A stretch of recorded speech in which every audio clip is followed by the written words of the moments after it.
Kajian Kitab.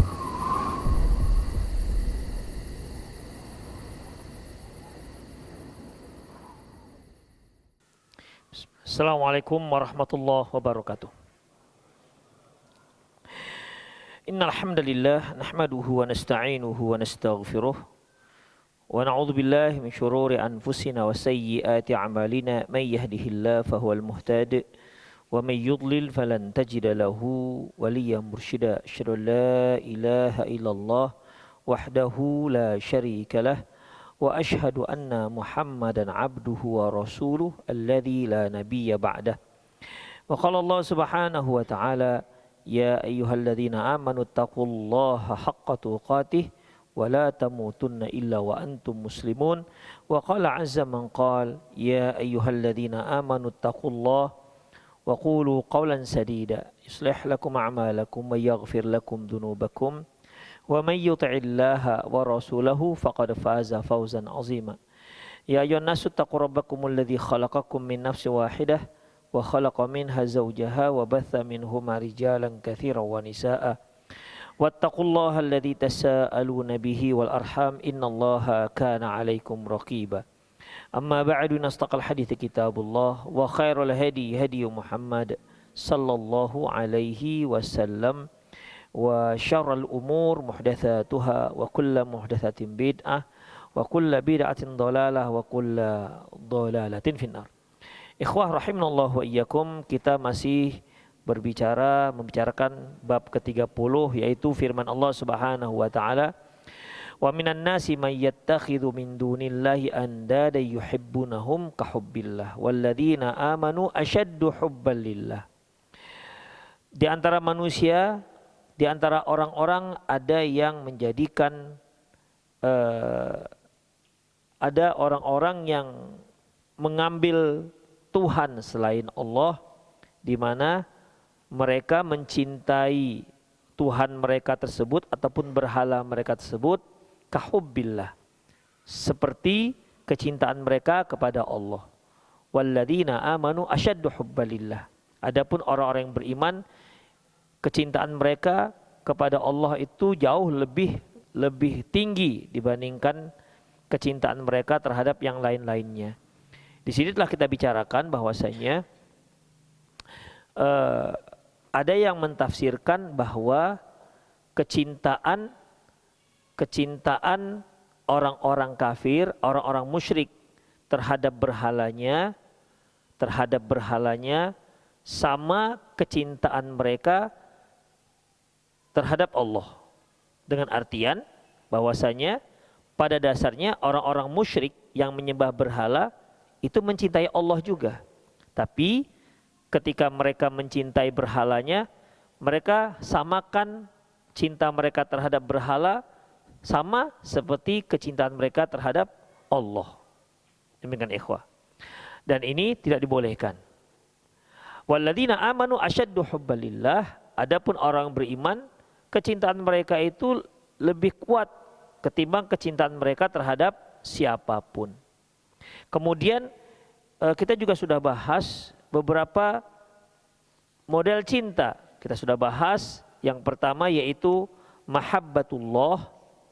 Mahabbatullah ini ikhwah rahimanallahu wa iyyakum, yaitu mencintai Allah. Mencintai Allah. Kalau kita mau mendapatkan cinta dari Allah, maka kita harus berupaya untuk mencintai Allah. Dan dalam mencintai Allah, harus kita mengetahui apa hal-hal yang dapat membuat Allah itu mencintai kita. Tidak bisa hanya asal-asalan kita ingin dicintai oleh Allah, tapi kita membuat sesuatu yang menurut kita hal itu dapat mengundang kecintaan Allah kepada kita. Dan ini satu hal yang nggak mungkin. Kalau kita cinta kepada Allah dan kita ingin cinta kita itu tidak bertepuk sebelah tangan, artinya cinta kita itu berbalas, maka perhatikan apa yang Allah Subhanahu wa taala suka dan perhatikan apa yang Allah tidak suka.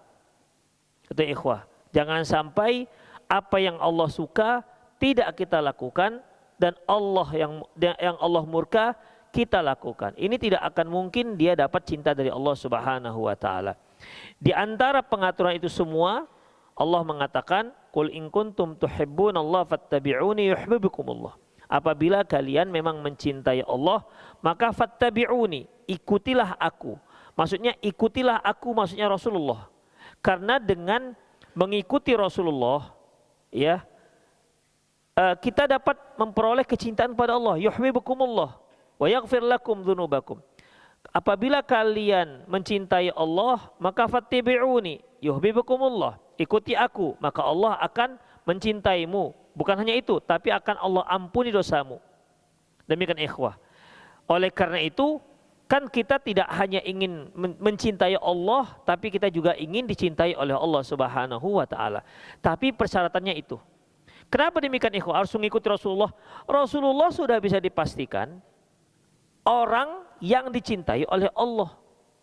Beliau juga mengatakan, "Innallaha ittakhadhani khalila kama ittakhadha Ibrahim khalila. Walau kuntu muttakhidan nasi khalila lattakhadtu Abu Bakrin khalilan." Sesungguhnya Allah telah menjadikan aku sebagai kekasihnya. Sebagaimana Ibrahim juga telah Allah ambil jadi kekasihnya. Seandainya aku dibolehkan mengambil kekasih, niscaya Abu Bakarlah aku jadikan sebagai kekasihku. Seandainya boleh, berarti nggak boleh. Jadi di sini Rasulullah adalah seorang yang merupakan sampel, model yang dicintai oleh Allah Subhanahu wa taala. Berarti kalau kita ingin dicintai oleh Allah sebagaimana Allah mencintai Rasulullah, ikutilah jejak Rasulullah. Itu ikhwah. Jangan buat jejak sendiri. Karena kalau buat jejak sendiri, iya kalau itu benar. Kalau tidak gimana? Jangan-jangan kita mengikuti jejaknya iblis yang membuat jejak-jejak sendiri. Terkadang ketika kita mengandalkan logika kita dengan tujuan itu benar, meraih kebenaran, nggak nyambung. Seperti iblis, dia ingin memperoleh kebenaran, tapi dengan logikanya walaupun harus menabrak perintah Allah Subhanahu wa taala. Ketika Allah Subhanahu wa taala menyuruh dia sujud, dia katakan, "Ana khairum minhu," aku lebih baik ketimbang si Adam. "Khalaqtani min nar wa khalaqtahu min tin." Engkau ciptakan aku dari api, engkau ciptakan si Adam dari tanah. Jadi dengan logikanya itu dia ingin mempertahankan. Dia anggap itu sebuah kebenaran walaupun sampai diusir dia ke surga, diusir dari surga, walaupun dia harus masuk neraka pada akhirnya. Dan dia la ilaha illallah, enggak mau taubat. Malah dia ingin mencari kawan sebanyak-banyaknya kawan dia nanti di neraka. Kan kurang ajar nih iblis ini. Dia nggak mau masuk neraka sendiri. Kalau dia tobat selesai ceritanya kan. Sebagaimana Nabi Adam, tobat dia ketika dia melanggar larangan Allah, dia tobat selesai ceritanya. Tapi dia nggak mau tobat. La haula wala quwata illa billah. Demikian ikhwah. Si iblis nggak mau tobat. Dia bertahan. Dia menganggap itu sebuah kebenaran. Entah benar, entah karena kesombongan dia, dipertahankannya itu ikhwah. Oleh karena itu ikhwah rahimallahu wa iyyakum, itu gara-gara logika dia yang salah dan dia anggap itu adalah sebuah kebenaran. Mungkin dia dalam hatinya tahu itu sebuah kesalahan, bahwasanya dia telah melanggar perintah Allah Subhanahu wa taala. Karena sombongnya dia, akhirnya dia tidak mau mengikuti apa yang sebenarnya dalam hatinya itu benar. Seperti Fir'aun, ketika Nabi Musa alaihissalam datang untuk berdakwah, mengajak Fir'aun untuk beriman kepada Allah, Fir'aun mengingkarinya. Wajahadu biha wastayqanatha anfusuhum dzulman wa uluwa. Dia mengingkari ajakan Nabi Musa, tapi dalam hatinya dia mengakui zulma wa uluwa, karena kezaliman dan dikarenakan sombong. Dia merasa dirinya lebih tinggi. Gak mungkin dia mengikuti si Musa yang anak hanyut ini kira-kira. Karena Nabi Musa anak hanyut. Demikian, ya. Si Musa anak hanyut yang gak tahu dari mana asal usulnya. Begitu ikhwah. Sombongnya minta ampun. Tahu dia Musa itu sebenarnya benar, tapi karena kesombongan dia gak mau ngikut. Makanya ikhwah luar biasa. Dan ada kemungkinan iblis itu juga sombong karena sombongnya. Ya, dia merasa lebih baik, makanya dia nggak mau sujud kepada Adam. Walaupun dalam hatinya dia tahu itu sebuah kebenaran. Kenapa? Karena Allah yang suruh. Ya, karena Allah yang suruh. Demikian ikhwah rahimallahu wa iyyakum. Jadi mencintai Allah Subhanahu wa taala, ikuti Rasulullah. Jangan kalian ikuti oleh iblis. Iblis dibenci oleh Allah Subhanahu wa taala. Ikuti Rasulullah karena dia telah Allah angkat menjadi kekasih. Kita kalaupun tidak sampai jadi kekasih, paling tidak kita dicintai oleh Allah Subhanahu wa taala walaupun tidak sampai derajat kekasih. Kalau Khalil, ikhwah, Khalil itu sudah menyatu dalam raga, kira-kira. Kecintaan yang sudah menyatu dalam raga. Itulah dia. Harus ngikuti orang yang pernah dicintai oleh Allah Subhanahu wa taala. Ikutilah generasi-generasi ini. Ikutilah generasi-generasi ini. Ikhwah rahimallahu wa iyyakum. Generasi yang dicintai oleh Allah, generasi yang telah diridhoi oleh Allah Subhanahu wa taala, seperti firman Allah Subhanahu wa taala dalam surat Taubah ayat 100, "Was-sabiqunal awwaluna minal muhajirin wal ansar walladzina tabauhum bi ihsan radhiyallahu anhum wa radu'an wa adalahum jannatin tajri tahtal anhar khalidina fiha." Dan orang-orang terdahulu yang pertama masuk Islam dari kalangan muhajirin dan dari kalangan ansar, walladzina tabauhum bi ihsan, dan orang-orang yang mengikuti mereka dengan kebaikan, radhiyallahu anhum wa radu'an. Allah ridho kepada mereka, mereka juga ridho kepada Allah Subhanahu wa taala. Dan Allah siapkan untuk dia surga yang mengalir di bawahnya sungai-sungai. Itu ikhwah. Ini orang-orang generasi yang Allah katakan Allah ridho kepada mereka. Mereka pun ridho kepada Allah Subhanahu wa taala. Itu dia. Kalau Allah sudah ridho kepada mereka, itu otomatis mereka ridho kepada Allah. Tidak mungkin Allah sayang dengan mereka, mereka tak sayang kepada Allah. Tapi sebaliknya mungkin. Ya, dia sayang kepada Allah, tapi Allah nggak sayang dengan dia. Kenapa? Karena tingkah lakunya. Dengan cara dia ingin meraih cintanya Allah dengan cara yang dimurkai oleh Allah Subhanahu wa taala. Ini permasalahannya ikhwah. Jadi cinta yang tak berbalas. Laisa sya'nu an tuhib walakinna sya'nu an tuhab. Bukan masalahnya engkau mencintai, tapi permasalahannya adalah engkau dicintai. Dicintai enggak? Semua kita mengatakan, kalau ditanyakan, apakah Anda cinta kepada Allah? Pastilah semua kita mengatakan cinta kepada Allah. Apakah kita cinta kepada Rasulullah? Semua kita mengatakan cinta kepada Rasulullah. Kalau ada yang mengatakan saya benci kepada Rasulullah, ya murtad dia. Demikian, pasti murtad itu ikhwah. Gak mungkin kita sebagai seorang muslim mengatakan tak cinta kepada Allah, tak cinta kepada Rasulullah. Itu suatu hal yang gak mungkin. Demikian ikhwah. Tapi apakah Allah mencintai kita? Allahu a'lam bishawab. Itu ikhwah. Oleh karena itu, ketika kita mencintai Allah Subhanahu wa taala, maka pastikan cara Rasulullah dan generasi yang ngikut Rasulullah SAW, yaitu orang-orang muhajirin. Orang-orang muhajirin sudah jelas diridhoi oleh Allah. Orang-orang muhajirin yang pertama. Dan ansar juga sudah jelas diridhoi oleh Allah. Terus kita bukan muhajirin dan bukan ansar. Gimana cara kita agar mendapat ridho Allah Subhanahu wa taala? Ada yang ketiga. Apa itu? Walladzina tabauhum bi ihsan. Dan mereka yang mengikuti mereka, orang-orang yang mengikuti mereka dengan cara kebaikan. Untuk jadi orang ansor kita nggak mungkin, nggak bisa lagi. Untuk menjadi orang muhajirin, nggak bisa juga. Demikian. Tapi untuk menjadi orang yang mengikuti orang-orang muhajirin dan orang ansor memungkinkan sekali. Sehingga kita termasuk dalam orang-orang yang diridhoi oleh Allah Subhanahu wa taala. Itu ikhwah. Oleh karena itu, ketika kita ingin dicintai oleh Allah Subhanahu wa taala, ikutilah Rasulullah dan generasi. Ya, sebagaimana yang dikatakan oleh Abdullah bin Mas'ud, "Man kana minkum mustannan falyastanna biman qad mat, fa innal hayya la tu'man 'alai fitnah." Barang siapa yang ingin mengambil sunnah, ambillah sunnah dari orang-orang yang sudah meninggal. Karena orang yang masih hidup itu tidak aman dari fitnah. Siapa mereka? Ulaika ashabu nabiyikum. Mereka adalah sahabat-sahabat Nabi kalian. Kanu abarruhum quluban. Mereka adalah orang yang paling baik hatinya. Wa a'maquhu ilman. Yang paling dalam ilmunya. Wa aqalluhum takallufan. Yang paling sedikit takallufnya. Qaumun ikhtarahumullah li suhbati nabihi wa iqamati dinihi. Suatu kaum yang memang Allah pilihkan untuk menegakkan agama Islam dan untuk untuk mengawal, untuk penolong Rasulullah SAW. Fa'arifu anhum fadlahum. Kalian harus tahu bagaimana keutamaan para sahabat. Wa tamassaku bidinihim wa akhlaqihim. Pegang dengan akhlak mereka dan agama mereka. Fa innahum kanu ala hudam mustaqim, karena mereka itu berada di atas jalan yang lurus. Itu ikhwah. Ya. Sebagaimana Islam itu yang dikatakan baik itu selalu pada dasarnya adalah hati. Ya. Ala inna fil jasadil mudghah, idza salahat salahal jasadu kullu, wa idza fasadat fasadal jasadu kullu. Ala wa hiya qalbu. yaitu di jasad kita itu ada segumpal daging. Apabila rusak, rusaklah semua jasadnya, dan apabila baik, baiklah semua jasadnya. Dia adalah hati. Dan para sahabat adalah generasi yang paling baik hatinya. Abdullah bin Mas'ud pernah mengatakan bahwasanya innallaha nadzara ila qulubil ibad fawajada qalba Muhammadin khairu qulubil ibad. Allah itu melihat ke hati para hamba, dan Allah dapati ternyata hati yang paling baik adalah hati Muhammad sallallahu alaihi wasallam.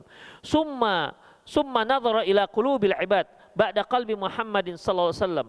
Kemudian setelah itu Allah Subhanahu wa taala melihat kembali ke hati para hamba. Fawajada quluba ashabihi khairu qulubil ibad. Maka Allah dapati ternyata sebaik-baik hati para hamba setelah hati Muhammad adalah hatinya para sahabat. Itu ikhwah. Ikutilah mereka supaya kita mendapatkan keridhaan dan kecintaan Allah Subhanahu wa taala. Demikian ikhwah. Itulah kalau kita mencintai Allah Subhanahu wa taala dan berharap agar cinta kita itu berbalas. Ya, agar bisa cinta kita itu berbalas. Kemudian ikhwah, ada yang disebut dengan mahabbatun lillah atau fillah. Mahabbatu fillah, kecintaan di jalan Allah. Artinya ikhwah, kita berada di jalan Allah dan kita mencintai semua orang-orang yang sedang meniti di jalan Allah. Nah itu dia.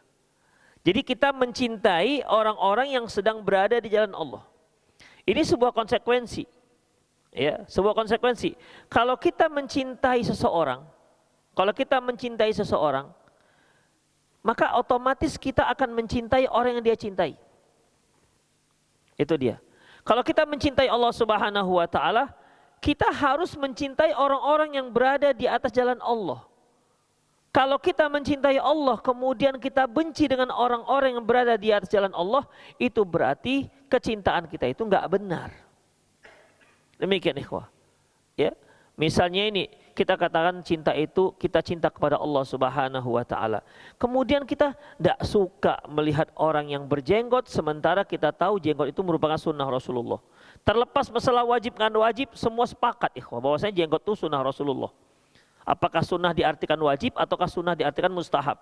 Yang rajih memang wajib karena sudah sepakat para ulama yang 4. Tapi permasalahannya orang-orang yang lain kan melihatnya itu sebagai sunnah begitu. Oke lah, tapi kan sepakat kalau itu adalah sunnah Rasulullah Sallallahu Alaihi Wasallam. Buktinya kalau kita berada di suatu masjid, nggak ada imamnya, semua tak pakai jenggot, yang satu pakai jenggot, siapa yang disuruh untuk jadi imam? Yang berjenggot, walaupun hanya dia hafal trikul juga, sama yang lain. Demikian ikhwah. Yang berjenggot, tandanya jenggot itu memang jenis orang baik, kecuali jenggot kemudian bertato sini, udahlah itu lain-lain ceritanya. Demikian ikhwah, itu tandanya. Ya, tandanya. Jadi masyarakat kita sebenarnya juga menandakan orang baik itu bagaimana, ya. Itu ikhwah. Dia katanya cinta kepada Allah, tapi paling tak suka dengan orang-orang yang pakai jilbab.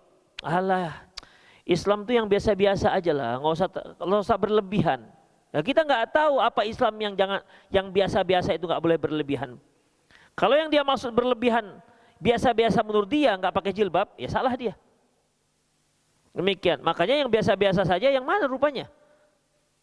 Kalau yang maksudnya biasa-biasa saja menurut yang dia pahami, menurut selera dia, menurut nafsu dia, maka tidak bisa kita ambil. Ya Islam ya Islam. Itu yang Islam, maka itulah yang kita amalkan. Ya, kecuali melebihi dari yang seharusnya. Itu namanya ifrat dalam Islam dan enggak dibolehkan. Demikian ikhwah. Jadi sebagai orang yang mencintai Allah juga harus mencintai orang-orang yang sedang berada di jalan Allah. Itu ikhwah. Senang dia dengan orang yang rajin sholat, senang dia dengan orang yang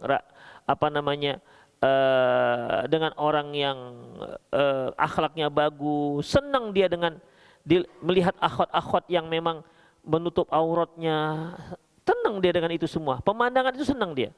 Tapi kalau dia lihat orang berjenggot, panas hatinya. Orang yang punya jenggot, yang tumbuh jenggot di dagu orang, bukan di dagu dia. Tapi dia yang kepanasan. Yang cingkrang itu celana orang, bukan celana dia. Tapi dia yang seperti kebakaran kumis. Demikian ikhwah. Bahkan dituduh dengan teroris dan seterusnya, radikal segala macamnya, intoleran misalnya begitu. Itu dia. Ya. Jadi yang kedua yaitu mencintai orang yang berada di jalan Allah. Itu mahabbatun fillah namanya. Ya, mahabbatun fillah. Yang ketiga, mahabbatun ma'allah. Cinta kepada Allah, tapi juga cinta kepada yang lain dengan cintanya yang sama. Seperti yang ayat yang kita sebutkan tadi. Wa minan nasi may yattakhidhu min dunillahi andada yuhibbunahum ka hubbillah. Di antara manusia ada yang mencintai Allah dan mencintai berhalanya seperti dia mencintai Allah Subhanahu wa taala. Itu disebut dengan mahabbatum ma'allah, dan ini syirik, enggak dibolehkan. Kita tidak boleh mencintai sesuatu yang sama dengan kecintaan kita kepada Allah Subhanahu wa taala. Dari mana kita tahu ikhwah? Ketika kita lebih mendahulukan syariat Allah dibandingkan yang lainnya, itu menandakan kita lebih mencintai Allah Subhanahu wa taala. Makanya ikhwah, konsep dalam Islam, seorang istri diperintahkan untuk taat kepada suaminya. Lau kuntu amiran ayyasjuda ahadun li ahadin la amartu imra'atan an tasjuda li zawjiha. Seandainya dibolehkan aku menyuruh manusia sujud kepada manusia, niscaya perempuan sang istri kusuruh sujud kepada suaminya. Li'azami haqqi 'alaiha, li'azami haqqi 'alaiha. Dikarenakan besarnya hak seorang suami terhadap istrinya. Demikian. Walaupun demikian ikhwah rahimanallahu wa iyyakum, ketika perintah suami itu perintah yang melanggar syariat Allah, maka wajib untuk tidak taat. Karena la ta'ata fi makhlukin fi ma'siyatil khaliq. Tidak ada ketaatan kepada makhluk dalam rangka mendurhakai Allah Subhanahu wa taala. Kita mencintai orang tua kita. Kita diwajibkan untuk taat kepada orang tua kita. Wa wassaynal insana biwalidayhi ihsana. Dan kami wasiatkan kepada manusia untuk berbakti kepada orang tua. Wa qadara rabbuka alla ta'budu illa iyyah wa bil walidaini ihsana. Allah telah menetapkan, Tuhanmu telah menetapkan, jangan menyembah kecuali hanya Allah dan berbakti kepada kedua orang tua. Kita ikhwah rahimanallahu wa iyyakum diwajibkan untuk berbakti kepada kedua orang tua. Walaupun orang tuanya orang tua kafir. Wajib. Demikian ikhwah. Tapi ketika dia menyuruh untuk suatu perkara yang dilarang oleh Allah, maka la ta'ata fi makhlukin fi ma'siyatil khaliq. Tidak ada ketaatan pada makhluk dalam rangka mendurhakai Allah Subhanahu wa taala. Allah Subhanahu wa taala firman, wa in jahadaka ala an tusyrika bima laysa laka bi ilmun fala tuti'huma. Apabila mereka, yaitu kedua orang tuamu, mengajak kamu untuk mensekutukan Allah Subhanahu wa taala yang tidak ada ilmu bagi kamu, fala tuti'huma. Jangan kalian mentaati mereka berdua. Jangan taati, jangan ikut ajakan mereka untuk mensekutukan Allah. Tapi wasahibuhuma fid dunya ma'rufah, tapi kalian harus mentaati mereka, tetap bergaul kepada mereka dengan cara yang baik. Ketika kalau kita punya orang tua, qadarullah masyafa'ala, orang tua kita sudah masuk Islam sementara mereka belum masuk Islam misalnya. Kemudian mereka suruh, nak tolong belikan mama gula 2 kilo ya. Nggak bisa kita katakan, nggak bisa lah mak, mama kan kafir mak. Orang kafir mana bisa nyuruh-nyuruh orang muslim? Haram hukumnya. Enggak, siapa bilang haram? Beli gula itu hukumnya boleh, nggak ada masalah. Tapi kalau suruhnya, nak kau beli dulu lilin, untuk apa mak? Untuk mama bawa ke gereja. Berarti nggak boleh. Kenapa? Karena dia suatu alat untuk ibadah. Kan pakai lilin kan di sana. Iya kan? Nah, demikian ikhwah. Rahimanallahu wa iyyakum. Nggak boleh. Kenapa? Karena untuk mensekutukan Allah Subhanahu wa taala. Itu ikhwah. Itulah dia. Makanya seorang muslim ketika dia mengatakan walladzina amanu asyaddu hubban lillah, adapun orang beriman dia lebih cinta kepada Allah ketimbang yang lainnya, itu akan terlihat dari tingkah lakunya dan pilihan hidupnya. Ketika dia harus memilih antara dunia dan akhirat, sementara harus memilih satu, maka dia akan memilih akhirat. Dia akan memilih akhirat. Karena dia tahu ikhwah bahwasanya wal akhiratu khairul laka minal ula. Surat apa? Cepat sedikit. Wal asr. Al-a'la. Wadduha. Kan enggak mungkin dari awal kita baca. Udah, wadduha. Wal akhiratu khairul laka minal ula. Wal akhiratu khairu wa abqa. Itu baru al-a'la. Ya, wal akhiratu khairul laka minal ula, dan akhirat itu lebih baik untukmu dan lebih utama. Wal akhiratu khairu wa abqa, dan akhirat itu lebih baik dan lebih kekal. Itu Allah sebutkan. Ya, itu Allah sebutkan. Artinya kalau kamu harus memilih antara dunia dan akhirat, pilih akhirat, jangan pilih dunia. Demikian. Ketika kita dihadapkan satu perkara, ikhwah, kalau kita ambil dunia, akhirat kita akan tergadaikan. Kalau kita ambil akhirat, dunia kita akan tergadaikan. Maka ambil akhiratnya. Makanya tidak ada dalam Islam itu yang namanya antara dunia dan akhirat 50-50. Mana bisa? Nggak bisa 50-50. Kita harus sesuaikan, seimbang antara dunia dan akhirat. Nggak bisa hidup kita imbangkan dunia akhirat. Tetap kita harus mengutamakan akhirat, ikhwah. Demikian. Allah saja mengatakan wa bataghi fi ma ataqallahu darul akhirah wa la tansa nasibaka minad dunya. Dan apa namanya? Dan wa bataghi fi ma ataqallahu darul akhirah, dan apa yang telah Allah berikan kepadamu, anugerah yang Allah berikan kepadamu, jadikanlah itu untuk mendapatkan akhirat. Rezeki yang kita dapati, anak yang diamanahkan kepada kita, istri yang diamanahkan kepada kita, hendaklah kita jadikan itu untuk mendapatkan akhirat. Wala tansa nasibaka minad dunya. Tapi jangan lupa duniamu. Ada kita punya uang, bukan untuk diinfakkan saja, jangan lupa makan. Kamu infakkan semua nggak makan, meninggoy nanti. Nggak bisa. Kita di dunia. Ya, kita di dunia, kita perlu makan, perlu minum, perlu rumah, perlu kendaraan. Silahkan. Tapi itu semua pun kita dapatkan dunia itu juga tujuannya untuk akhirat. Demikian ikhwah rahimanallahu wa iyyakum. Ya, jadi bukan berarti dunia itu semata-mata untuk dunia. Ya. Jadikan dunia itu untuk mendapatkan akhirat. Makanya wal akhiratu khairul laka minal ula. Akhirat itu lebih baik untukmu ketimbang dan lebih utama. Itu ikhwah. Itu dari mana itu munculnya? Ya. Ketika kita sudah mencintai Allah Subhanahu wa taala melebihi dari yang lainnya. Kalau sampai kita mencintainya sama dengan mencintai Allah, pada dasarnya kita telah mensekutukan Allah Subhanahu wa taala seperti orang-orang musyrik. Ya, seperti orang-orang musyrik. Tapi kalau dalam real kehidupan misalnya ada orang yang lebih memilih yang haram ketimbang yang halal misalnya. Jangan kita katakan, "Pak, Bapak tahu nggak ini riba?" Tahu. Kenapa masih Bapak ambil? Padahal Allah tahu, Allah melarang. Ya, gimana lagi? Oh, Bapak musyrik lah kalau gitu ya. Oh, jangan begitu, Bang. Ya, itu salah penilaian kalau seperti itu. Terkadang seorang memilihnya, tahunya itu suatu hal yang salah, tapi dia belum punya solusi misalnya. Saya sering ditanya, Ustadz, saya bekerja di sebuah instansi ribawi. Sementara saya akan resign. Kalau saya resign, anak istri saya perlu makan segala macam. Apa solusinya? Bayangkan, kita disuruh cari solusi.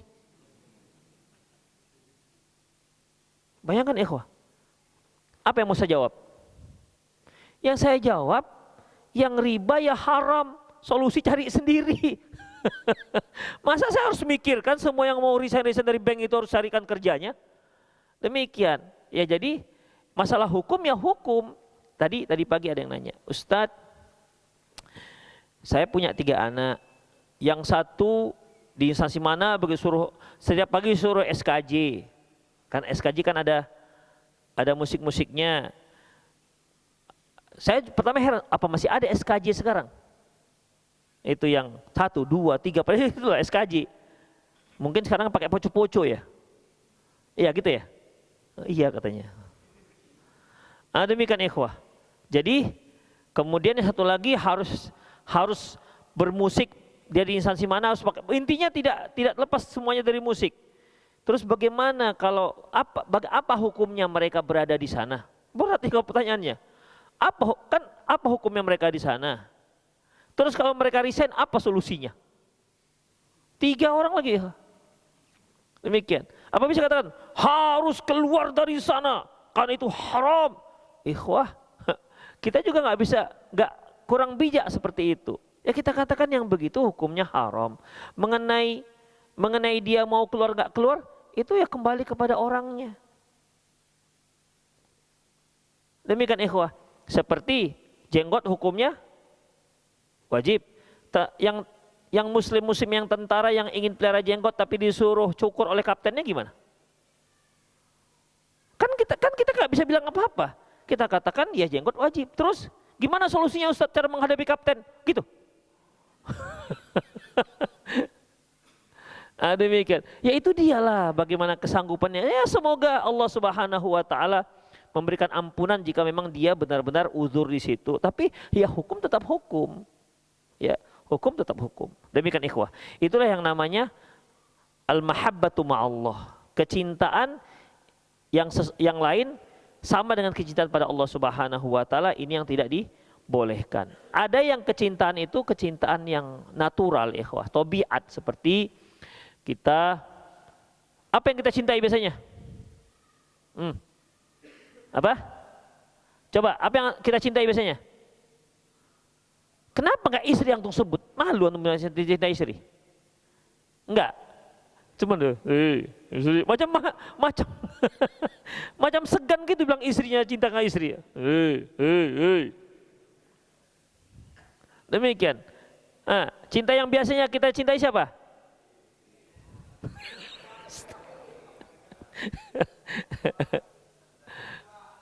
Wih, soleh kali. Oke lah, orang tua, apa lagi?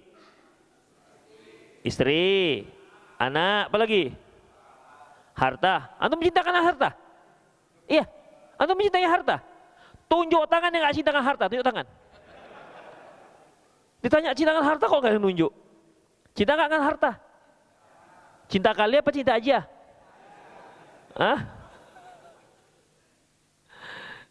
Tapi ikhwah, kalau antum jadi orang kaya, antum akan didahului oleh orang miskin muhajirin selama 500 tahun. Pilih mana? Mau cepat masuk surga atau lambat 500 tahun? Enggak ada. Enggak ada. Kaya cepat masuk surga enggak ada. Yang kaya 500 tahun lebih lambat masuk surga. Pilih yang mana? Yang kaya apa yang miskin?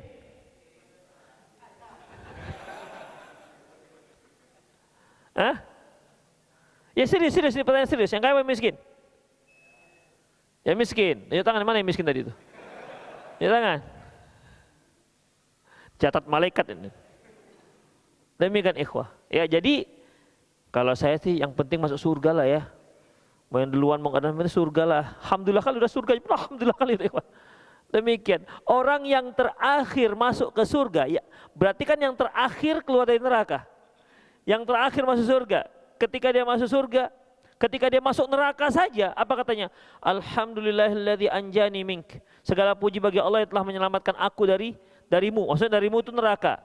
Sungguh Allah telah memberiku nikmat yang belum pernah diberikan kepada yang lain. Jadi dia selamat dari neraka saja, dia merasa itu nikmat yang sangat luar biasa. Kemudian dia masuk surga. Ya, dia masuk surga. Kemudian Allah katakan, kamu bayangkan dunia dulu. Dibayangkanlah. Udah yang mewah-mewah yang pernah dia lihat lah.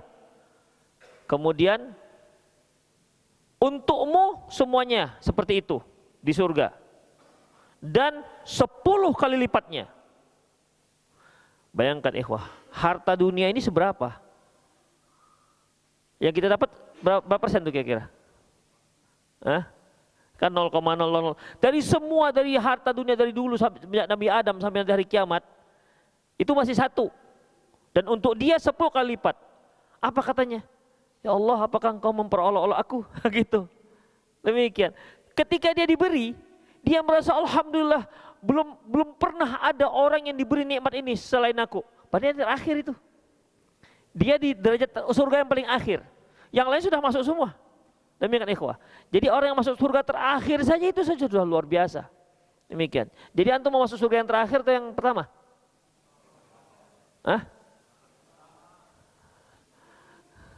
Kalau berdoa itu jangan ya Allah masukkanlah aku surga ya emperan pun boleh loh. Jangan gitu. Itu salah dalam berdoa. Makanya Rasul pernah katakan idza sa'altumul jannah fas'alul firdaus al-a'la. Kalau kamu mau minta surga Firdaus. Fa innahu awsataha jannah wa a'laha. Karena Firdaus itu yang paling tinggi dan yang paling tengahnya surga. Itu Rasulullah yang ngajarkan. Jadi jangan ya Allah masuklah surga ya. Emperan pun enggak apa-apa ya Allah emperan. Kenapa emperan? Kalau bisa surga Firdaus kenapa enggak surga Firdaus? Jadi mintanya gitu. Kadang-kadang kan kita merasa, apa iya bisa ya? Kita kan tahu kan ikhwah, sholat kita bagaimana, nggak khusyuk, udah nggak khusyuk, anak-anak ribut lagi, tambah nggak khusyuk, karena campur jengkel jadinya kan. Kemudian ya banyak hal lah kekurangan kita. Kok minta firdaus ya apa nggak kelewatan? Kadang-kadang kan mikir gitu kan, apa nggak kelewatan itu mintanya? Apa nggak ngaca gitu loh kira-kira? Nggak apa-apa, minta saja. Demikian ikhwah, minta. Kalau dikabulkan, apa nggak mungkin Allah mengabulkan? Mungkin Allah mengabulkan. Ya, jadi mintanya apa? Firdaus. Jadi minta jadi orang kaya orang miskin.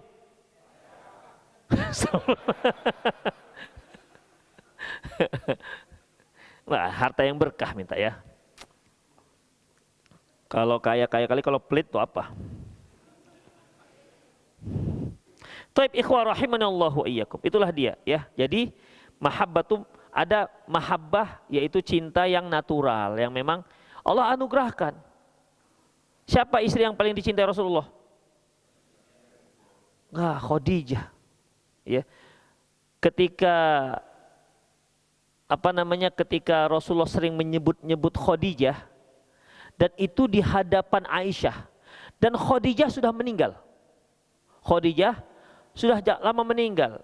Sang sebut-sebut, apa kata Aisyah? Ma aktsarta an tadhkura hamra sidqain begitu.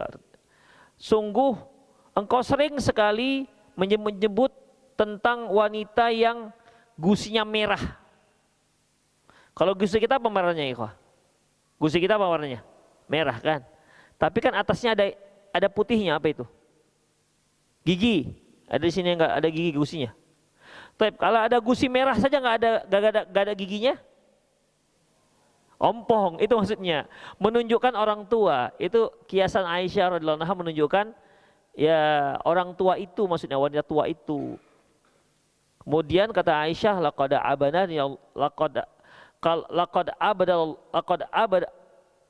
abdallahu khairan minha. Sungguh Allah sudah tukar gantikan dengan yang lebih bagus, yang lebih mudah, begitu kan?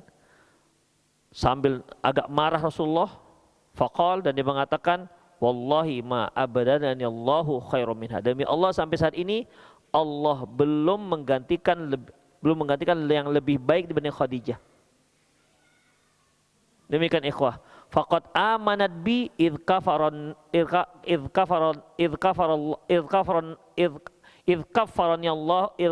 nas. Sungguh dia telah beriman kepadaku sementara orang-orang kafir kepadaku.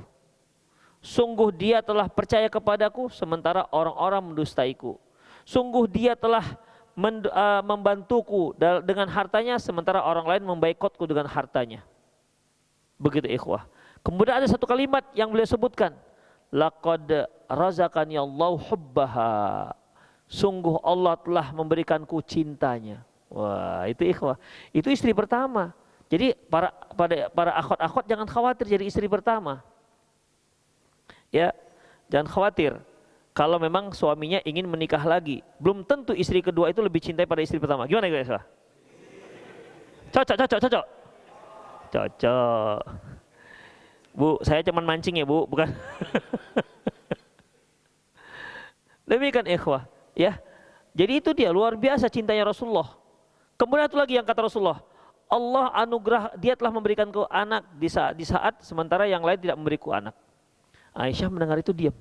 Suatu hari adiknya Khadijah, adik lah, namanya Halah bintu Khuwailid. Datang ista'dzanat Halah binti Khuwailid. Dia mengucapkan salam. Halah binti Khuwailid datang minta izin masuk dan dia mengucapkan salam. Apa kata Rasulullah?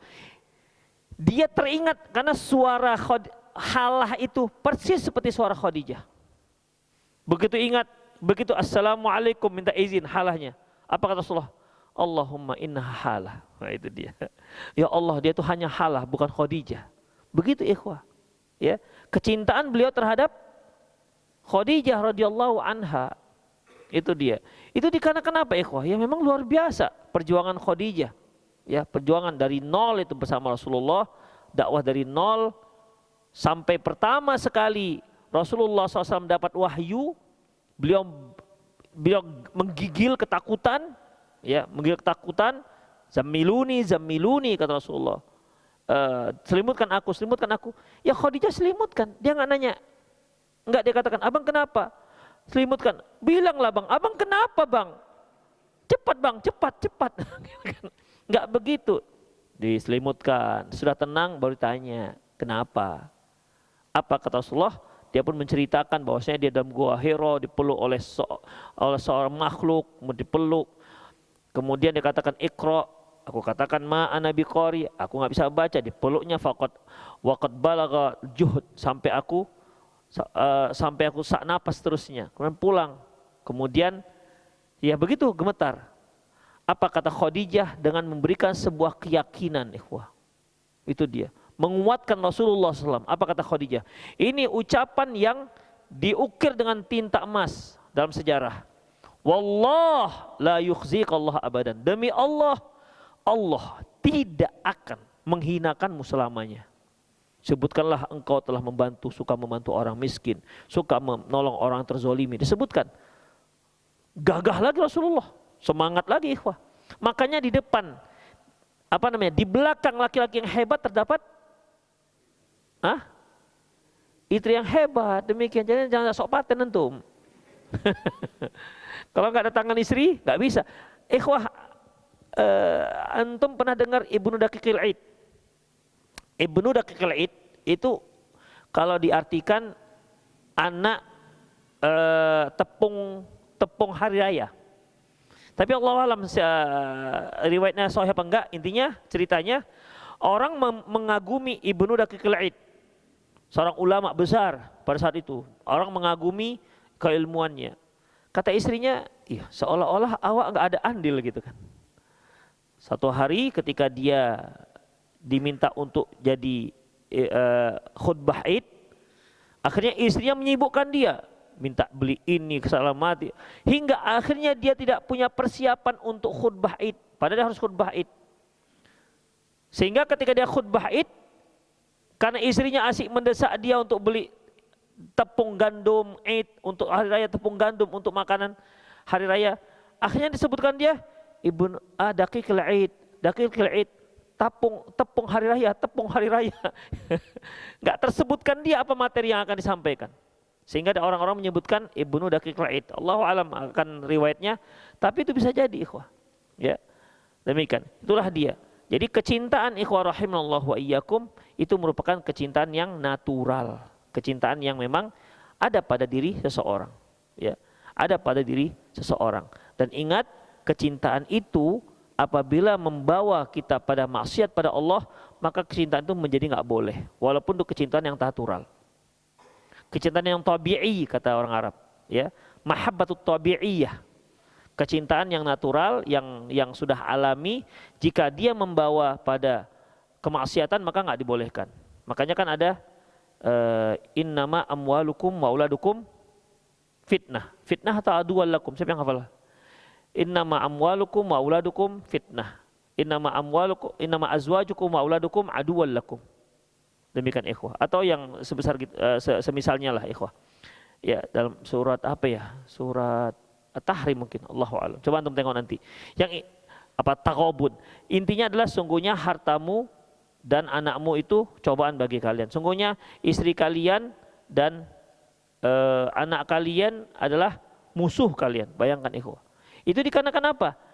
Itu dikarenakan jika kecintaan kita kepada mereka membawa kita pada durhaka kepada Allah Subhanahu wa taala. Ya, semua yang kita cintai, kita cinta harta, suka dengan harta. Kalau sampai harta tersebut yang membawa kita kepada kemaksiatan, berarti itu harta yang tidak berkah dan itu tidak dibolehkan. Ya, harus kita punya harta dan gunakan harta itu untuk kecintaan kepada Allah Subhanahu wa taala. Allahu a'lam bissawab. Itulah ikhwah rahimanallahu wa iyyakum. Kemudian selanjutnya, apa yang membuat kita agar bisa mencintai Allah Subhanahu wa taala? Di sini Ustaz Firanda Andirja mengatakan, pertama, membaca Al-Qur'an dan tadabbur Al-Qur'an. Bukan sekedar membaca ikhwah. Ya. Membaca Al-Qur'an dia ada pahalanya. Ya. Rasulullah pernah mengatakan, la aqulu alif lam mim harf walakin aliful harf lamul harf mimul harf. Aku nggak katakan alif lam itu satu huruf, tapi alifun harf, alif satu huruf, lam satu huruf, mim satu huruf. Dan masing-masing huruf itu mendapatkan 10 kebaikan. Jadi kalau kita baca alif lam mim, walaupun kita nggak tahu artinya, ya kan kita nggak ada yang tahu artinya alif lam mim, tapi dapat pahala 30. Demikian juga orang-orang yang tidak mengerti bahasa Arab, yang membaca Al-Quran yang nggak ngerti terjemahannya, dia akan mendapatkan setiap satu huruf yang dia baca 10 kebaikan. Itu yang nggak paham. Kalau dia paham bahasa Arab, disitulah yang nanti akan membuat dia bisa tadabbur dan bisa mengamalkannya. Karena kalau nggak paham, ya gimana? Guna Quran itu kan syahrul Ramadan alladzi unzila fihi al-Quran hudal linnas wa bayyinatin minal huda wal furqan. Bulan Ramadan adalah bulan yang diturunkan Al-Quran sebagai hudal linnas, sebagai petunjuk. Wa bayyinat, penjelas. Minal huda wal furqan, penjelas yang petunjuk, dan furqan, pembedaan antara hak dan batil. Jadi Quran itu merupakan rambu-rambu untuk kehidupan kita. Law of life. Gimana bahasa Inggrisnya? Aturan hidup apa? Biar keren sedikit kajian kita. Apa? Rule of life gitu ya? Rule apa? Beda-beda pun. Udahlah. Dasar kehidupan aja udah. Demikian ikhwah. Itulah dia, dasar kehidupan. Kalau kita nggak paham, gimana kita mau bisa jadikan itu sebagai dasar? Kita tahu rambu-rambu di jalan misalnya, tahu rambu-rambu. Kemudian kita lihat bulatan merah, tengahnya ada garis lurus. Apalah ini maksudnya? Nggak tahu kita. Demikian ikhwah. Ya. Kemudian ada jalan nanti beloknya ke kiri. Ada panah ke kiri. Apa nih maksudnya? Apa ada begitu? Kita nggak tahu. Demikian ikhwah, nggak tahu rambu. Makanya Quran itu dibaca berpahala, tapi tujuan Al-Quran itu bukan hanya dibaca. Tujuan Al-Quran itu dijadikan sebagai petunjuk. Petunjuk itu harus difahami. Makanya orang yang membaca Quran kemudian dia faham apa yang dia baca, dia bisa jadikan itu sebagai dia faham, itu lebih lagi pahalanya. Belum diamalkan nih, masih dia fahami. Karena dia bisa tadabbur. Dia bisa tadabbur dengan keistimewaan Al-Quran, apalagi orang-orang yang mengerti dengan dengan grammar bahasa Arab, dengan sastra Arab, itu luar biasa ikhwah. Ya, jadi mereka bisa merasakan. Ya, mereka bisa merasakan ini bahasa-bahasa yang luar biasa. Bahasa yang luar biasa. Kita kalau dalam bahasa Indonesia kita lihat bagaimana sastra Indonesia, di mana para pujangga-pujangga memberikan menata sebuah kata-kata, kan memang nggak seperti kita ngomong ini. Setiap kata-kata itu mereka memilih kata yang memang bermakna. Mereka usahakan kata bermakna. Seperti misalnya Khairul Anwar, mangsa aku dalam cakarmu. Bingung kan antum apa artinya? Mangsa aku dalam cakarmu. Udah nggak usah antum pikirkan, itu aja contohnya. Itu salah satu bahasa pujangga. Dan Al-Quran itu begitu ikhwah. Dia suatu bahasa sastra yang sangat dalam. Makanya Allah mengatakan, wa in kuntum fi raibin mimma nazzalna ala abdina fa'tu bi suratin min mislih wad'u syuhada'akum min dunillahi in kuntum shadiqin. Kalau kalian masih ragu dengan apa yang kami turunkan kepada hamba kami, buat kalian yang semisal Al-Quran, fa'tu bi suratin min mislih. Buat satu surat yang bisa menandingi Al-Quran. Kalian panggil orang-orang pandai kalian, tapi jangan ikutkan Allah. In kuntum shadiqin. Kalau kalian memang betul-betul paten. Jika kalian memang betul-betul benar. Fa illam taf'alu. Kalau kalian nggak bisa melakukannya, lan itu lan nafil mu'abbad. Menafikan tapi selamanya. Wa illam taf'alu. Kalau kalian nggak sanggup melakukannya, walan, dan selamanya takkan sanggup. Itu menandakan akhwah bahwasanya sampai sekarang tidak ada seorang orang ahli Arab sekalipun yang menandingi satu surat saja. Tidak usah satu Al-Quran. Ya. Awalnya kan Allah sebutkan buat tandingan satu Al-Quran. Kemudian terakhir oleh karena itu hanya satu surat saja. Pilih satu surat yang pendek, tandingi itu. Maka orang yang pertama berusaha menandingi Al-Quran, Musailamatul Kadzdzab. Ya, dia pun katanya baru dapat wahyu. Apa katanya? Al-fil, gajah. Wama adraka mal fil. Tahu nggak kalian apa itu gajah? Anfu tawil wa udhunu kabir. Belalainya, hidungnya panjang dan telinganya lebar. Apa ayat ini? Gak tahu maknanya. Ini itu menceritakan ciri-ciri gajah, kita juga bisa. Demikian. Nanti dia punya wahyu, dapat wahyu ayat difdo, ayat kodok. Difdo, gitu-gitu ikhwah. Bukan difdo di dinding, kan gitu ya. Demikian ikhwah. Itulah dia. Ya jelas kering itu ikhwah, kering. Jadi ketika ada sahabat yang menanya pada bertemu dengan Musailamah Kadzdzab, kamu mengatakan Nabi, apa rupanya wahyu yang disampaikan padamu? Dia pun pura-pura gitu kan. Disampaikannya lah wahyu yang turun pada Musailamah Kadzdzab. Dibacakan. Musailamah Kadzdzab membacakan wahyu yang disampaikan kepada dia. Mendengar itu sahabat tuh ketawa. Ini wahyu gitu. Ya, sangat jauh dengan Al-Qur'an. Makanya ikhwah, fa'ilam taf'alu walan taf'alu. Kalau kamu nggak bisa melakukannya, walan, selamanya kamu tidak akan bisa melakukan. Buat tandingan. Itu tandanya Quran dari Allah dengan sastra yang sangat dalam. Demikian ikhwah. Ikhwah, sehebat-hebatnya penemuan, nanti kedepannya itu menjadi satu hal yang biasa. Masih ingat sekitar 30 tahun yang lalu ikhwah, tentang HP. Dulu kan nggak ada HP, yang ada telepon. Kalau kita lihat dalam film-film ada orang sambil teleponan, ini dipegang gitu kan, dengan wayarnya panjang, ya kan? Coba sekarang tuh acting gitu. Kalau nggak katakan orang kuno. Demikian. Saya pertama sekali lihat orang pakai HP di Penang. Waktu itu orang Chinese. HP-nya ikhwah sebesar batu bata itu. Sambil jalan dia. Halo? Wah, kaya kali orang ini, paten. Baru kali tengok wayarnya nggak ada. Nggak ada wayarnya waktu itu. Itu pertama sekali. Dan saya yakin kalau antum pakai itu sekarang, Masya Allah. Langsung dikira ruqyah langsung. Demikian ikhwah. Itu dia. Lama-lama kecil. Nah, ikhwah, sekarang kita bisa lihat bisa lihat foto orang, videonya langsung, bayangkan ikhwah. Masih ingat itu antum dulu? Kita mau nelpon keluar kota aja harus sebelum jam 6 kan supaya murah. Masih ingat dulu? Ini bayang ngekos pasti tahu nih.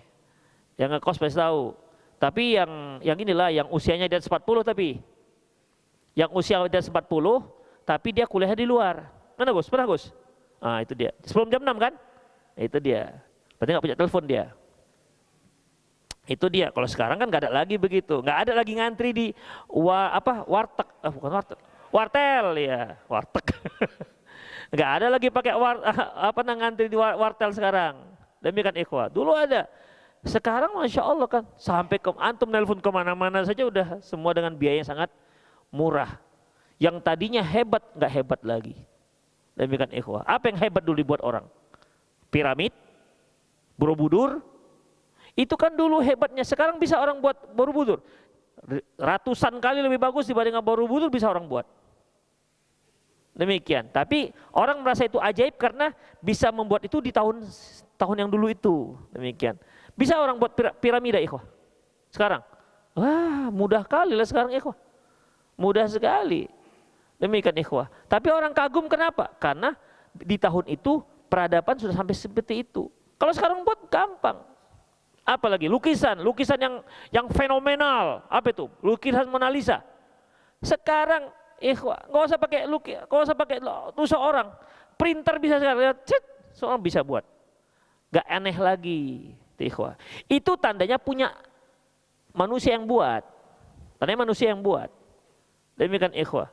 Dulu pertama sekali orang mau terbang, ada yang pakai sayap lah, akhirnya jatuh dari rumah segala macam. Sekarang Masya Allah. Dulu 20 tahun yang lalu, 25 tahun yang lalu kita lihat orang pergi naik pesawat, ya kan? Wah, enak kali naik pesawat, kepingin naik pesawat gitu kan ikhwah. Sekarang apa ikhwah? Everyone can play. Everyone can fly gitu, pakai V, bukan pakai P. Kok P play lagi ceritanya. Setiap orang bisa terbang, kenapa? Dengan kos yang sangat murah. Udah nggak hebat lagi sekarang ikhwah. Begitulah kalau manusia, buatan manusia. Begitu, buatan manusia. Tapi Al-Quran buatan Allah sampai sekarang belum ada yang bisa menandingi. Demikian ikhwah. Itulah namanya mentadabburi Al-Quran. Jadi kita bisa, Masya Allah, kita faham yang kita baca, kita bisa tadabbur. Dan anehnya Al-Quran ikhwah, luar biasanya kalau imam membaca dengan sedih dan dia menangis, kita di belakang bisa ikut menangis, padahal kita nggak tahu apa yang ditangisinya, ya kan? Ini seperti Al-Quran isinya bagus ini, gitu kan?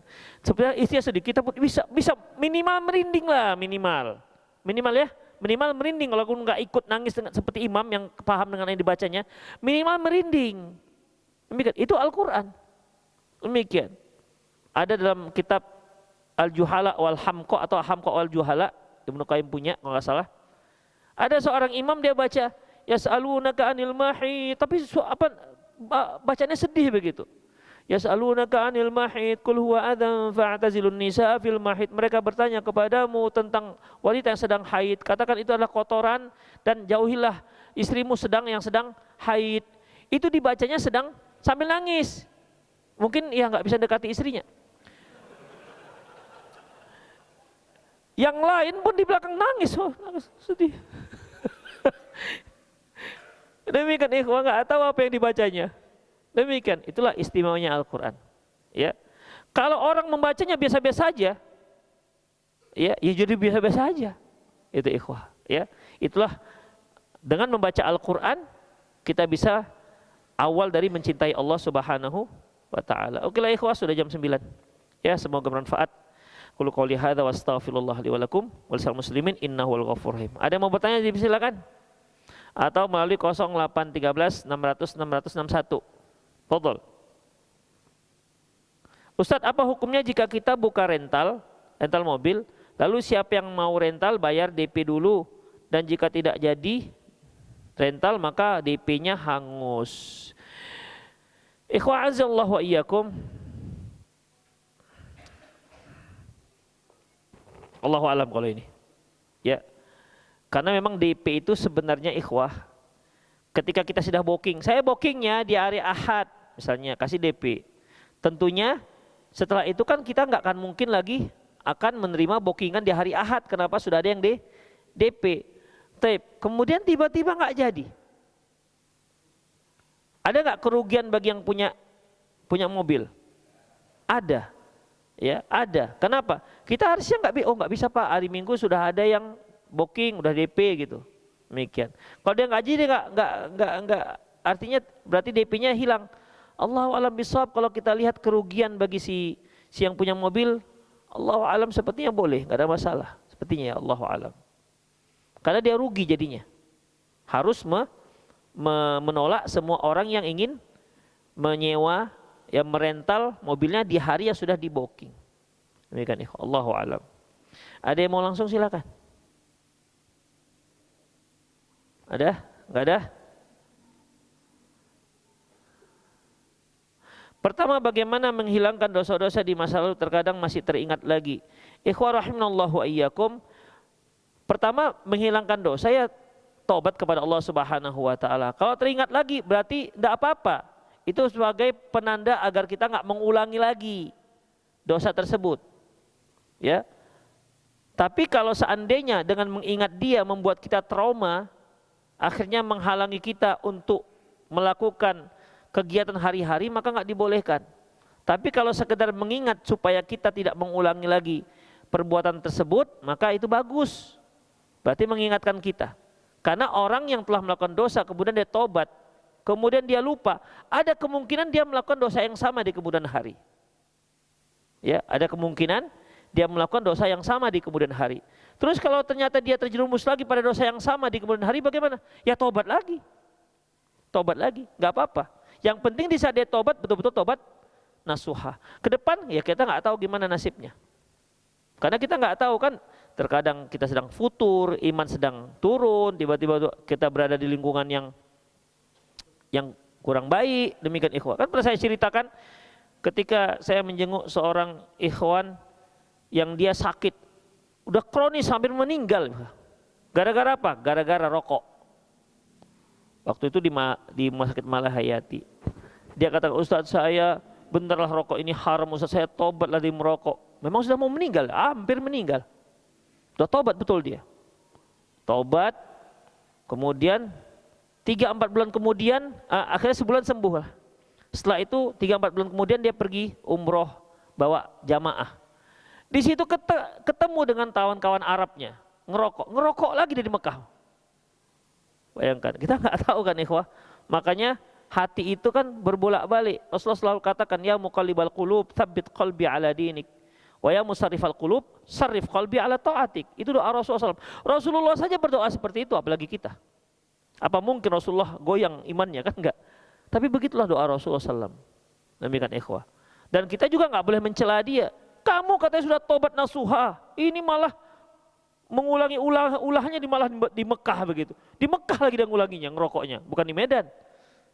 Kalau di Madinah merokok kan ikhwah. Kalau Mandiling Natal masih mendingan Madinah. Demikian ya, begitulah ikhwah. Ya bagaimana lagi? Ya jadi harus tobat lagi lah. Ya Allahu a'lam bishawab.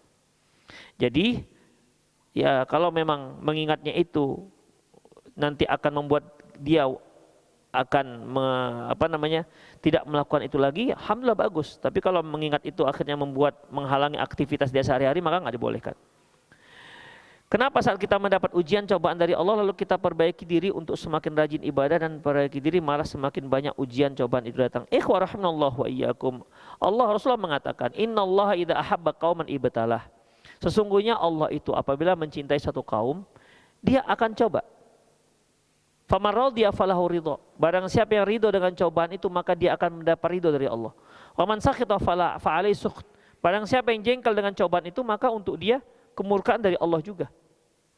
Demikian ikhwah. Rasulullah juga pernah mengatakan, inna asyaddan nasi bala'an al-anbiya.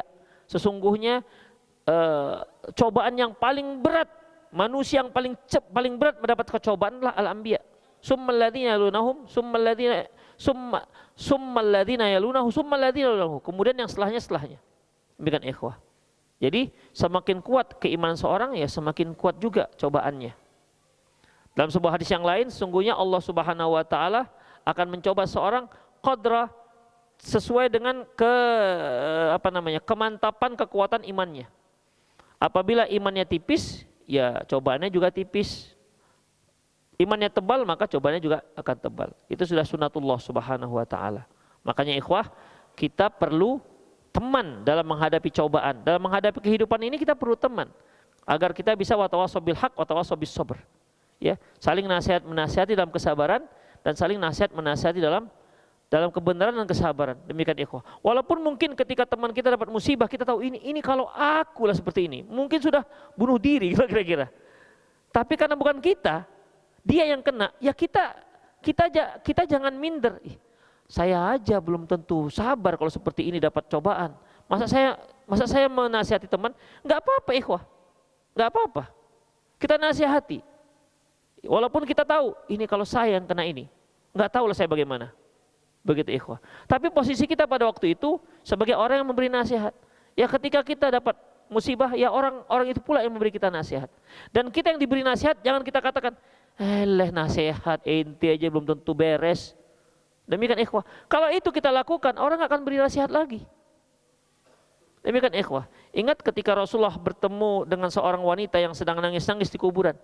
Apa kata Rasulullah? Ittaqillah ya amatallah. Bertakwalah kamu wahai hamba Allah. Apa katanya? Kamu nggak tahu apa yang sedang saya rasakan. Dia nggak nengok kalau yang ngomong itu Rasulullah. Demikian ikhwah. Ya kalau kita nasihat orang terima. Ya jazakumullah khairan, begitu ikhwah. Demikian ya. Kita menasihati orang, ya padahal kita juga belum tentu kita bisa sesabar dia dalam menghadapi musibah yang sedang menimpanya. Allahu a'lam bishawab. Ada lagi yang mau nanya? Ada yang langsung? Ada yang mau pulang? Bagaimana hukum membaca Al-Quran lewat aplikasi di HP dan membaca tidak menutup aurat? Ikhwah, membaca Al-Quran tidaklah persyaratannya harus tutup aurat. Ya, tidak harus tutup aurat. Walaupun adabnya iya, sebaiknya iya, sebaiknya tutup aurat, sebaiknya kita dengan berwudu itu sebaiknya. Tapi bukan berarti baca Quran wajib untuk tutup aurat. Ini bukan sholat. Kecuali seorang akhwat baca Quran di pinggir jalan. Maka dia harus tutup aurat.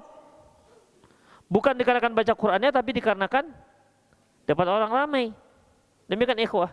Jadi boleh, misalnya ibu-ibu pakai daster, tapi janganlah pula dia baca Quran bertelanjang begitu. Bertelanjang baru keluar dia baru mandi. Ya, baru mandi. Bersihlah dia. A'udzubillahi minasyaitonirrajim. Kok macam aneh, kita bayangkan kok jadi aneh itu bentuknya. Kok macam jin kayak gitu jadinya kan. Demikian ya kok. Enggak sopan sekali lah. Walaupun memang enggak ada sih dasarnya harus tutup aurat, tapi begitulah. Ya kita innallaha ahabbu ayyustahya minhu. Innallaha ahaqqu ayyustahya minhu. Allah itu lebih berhak untuk kita berikan rasa malu kita kepada Allah dibandingkan yang lain. Itu adab ikhwah, ya. Jadi ya enggak apa-apa. Misalnya ibu-ibu lagi pakai daster, dia baca Quran, enggak apa-apa ikhwah. Enggak apa-apa. Ada pun lewat aplikasi, enggak masalah. Baca Quran lewat aplikasi nggak ada masalah. Tapi tutuplah data seluler, arti aplikasi, tutup. Dan antum baca Quran. Sebab kalau antum baca Quran, ikhwah, baca Quran itu kan ibadah. Ibadah ini selalu banyak cobaannya, ikhwah. Kita sholat kita kan banyak cobaannya. Ya, kita selalu jengkel mendengar anak-anak ribut di belakang. Ya kan? Jengkel kan? Padahal apakah memang tanpa anak-anak sholat antum sudah khusyuk? Coba tunjuk tangan. Tanpa anak-anak ribut, apakah sholat antum sudah khusyuk? Enggak juga. Tapi masalahnya kita sholat sudah enggak khusyuk, ditambah lagi jengkel. Khusyuk tambah jengkel. Demikian ikhwah. Jadi banyak gangguannya. Demikian juga Al-Quran. Matikan semua aplikasi ketika antum baca Quran. Tapi kalau antum di situ ada WhatsApp, di situ ada Facebook, di situ ada TikTok, di situ ada Instagram, baru alif lam mim, ting, ada update baru. Oh, baca nari ini. Cerita Gaza ini. Ikhwan-ikhwan kita, kan begitu. Ikhwan kita Gaza, kita harus sebagai seorang muslim harus berempati dengan ini. Enggak jadi baca Quran dengan Gaza. Habis Gaza, muncul drakor. Demikian. Akhirnya enggak jadi baca Quran. Itu ikhwah, matikan semua aplikasi. Kalau mau baca di HP. Demikian ikhwah. Apalagi kalau antum baca tahajud pakai HP. Boleh silakan. Tapi itu dia. Matikan semua aplikasi. Jangan ketika dzalikal kitabul la raiba fi. Sedang apa, Bang? Sedang sholat tahajud, alhamdulillah. Ya. Gitu ikhwah ya. Allahu a'lam bissawab.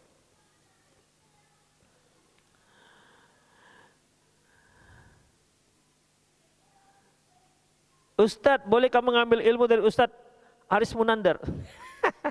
Pertanyaan itu manfaat sikit lah. Aduh, jangan panjang-panjang ya. Ketika bermakmum selepas Al-Fatihah, apa kita boleh membaca surat yang lain tanpa harus ikut bacaan imam? Gak boleh, ikhwah. Ya. Kalau imamnya sedang jahar, maka khilafiyah itu hanya dua. Satu, mendengarnya. Karena secara umum Allah mengatakan wa idza quri'al Qur'an fastami'u lahu wa ansitu la'allakum turhamun. Apabila dibacakan Al-Qur'an, maka dengarlah dan simaklah agar kalian mendapat rahmat. Itu satu. Artinya ini Imam Ahmad bin Hanbal rahimahullah menjadikan ayat ini sebagai inti daripada dalil bahwasanya apabila imam itu bacanya jahar, maka makmum cukup dengan mendengar, karena Allah mengatakan fastami'u, dengar, wansitu, dan simak. Itu ikhwah. Walaupun baca Al-Fatihah, walaupun dia setelah itu baca surat, maka semua disimak tanpa terkecuali.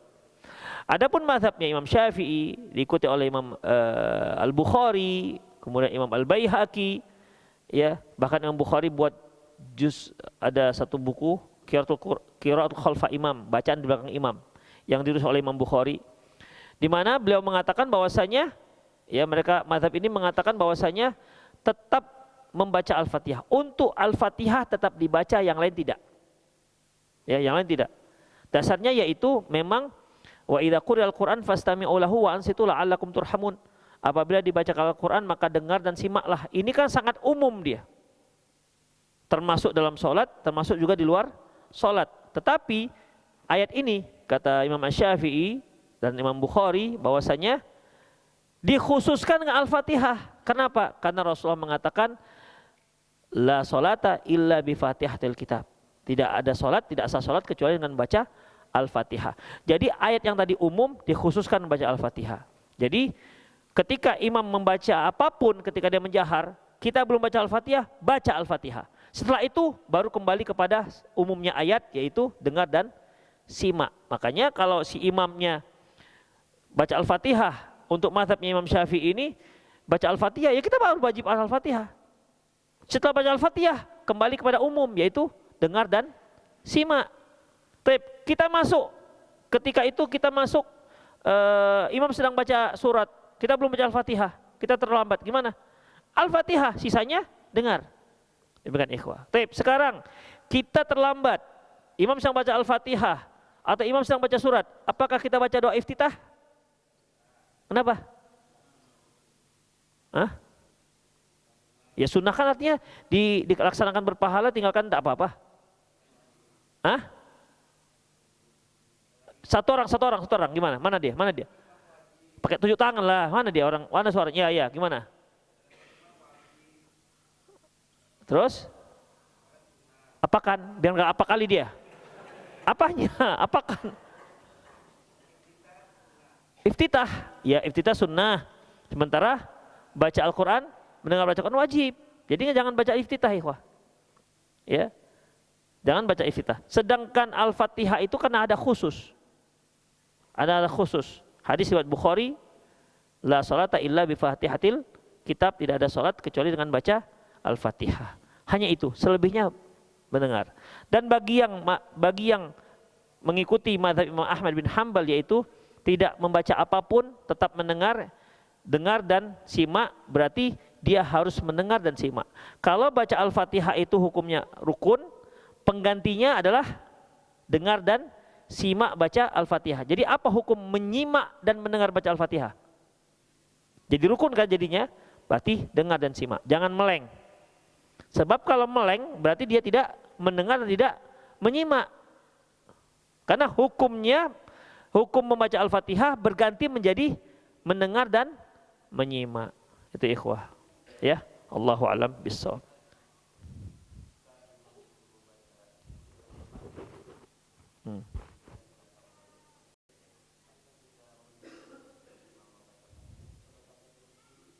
Bisa? Yang penting baca Al-Fatihah, ikhwah. Yang penting baca Al-Fatihah. Apa mau Bismillahirrahmanirrahim, Bismillahirrahmanirrahim, Ar-Rahmanirrahim, Maliki Yaumiddin, Maliki Yaumiddin. Mau di situ di sela-sela, yang penting baca Al-Fatihah, terserah. Ya, walaupun banyak yang merojihkan itu di sela-sela. Ya, kalau di sela-sela, kalau nggak masbuk, kalau masbuk, jadi tetap yang penting baca Al-Fatihah. Ya, Allahu a'lam. Ya. Yang nggak boleh mendahului imam itu gerakan. Imam belum ruku, antum sudah sujud.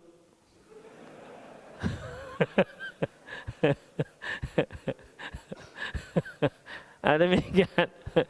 Mendahului gerakan nggak boleh. Kalau bacaan nggak apa-apa, apalagi Al-Fatihah, nggak ada masalah. Asalkan jangan kuat-kuat. Imam masih alhamdulillahirabbil alamin waladhdallin di belakang dia sendiri. Ya oke lah ikhwah, itu saja ya. Demikian, semoga bermanfaat. Aqulu qouli hadza wa astaghfirullah li wa lakum wal sal muslimin innahu wal ghafurur rahim. Subhanakallah wa bihamdik asyhadu an la ilaha illa anta astaghfiruka wa atubu ilaik. Wa akhiru da'wana alhamdulillahirabbil alamin. Assalamualaikum warahmatullahi wabarakatuh.